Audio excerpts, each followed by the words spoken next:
শুরুতে আমি যে সিনে টাকাটা দেখিয়েছি এই টাকাটা আজকে আমাদের গাউস কুতুব মসজিদে কে বা কারা কেউ একজন দিয়েছে নিশ্চয়ই।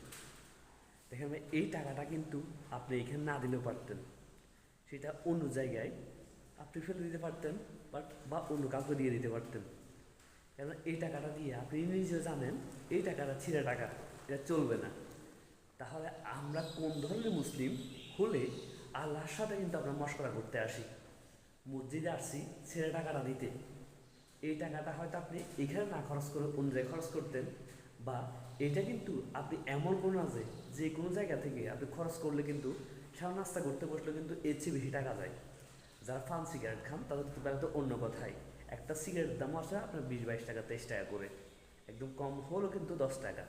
তাহলে এভাবে করে যদি এটা যদি এখানে না দিয়ে যদি অন্য জায়গায় দিয়ে দিতেন বা খরচ করতেন তাহলে তবু তো হতো।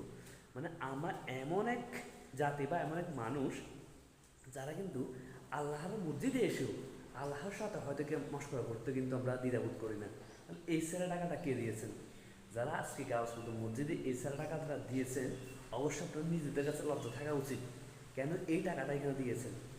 এটা না দিলে পারতেন, আপনি অন্য জায়গায় খরচ করতে পারতেন।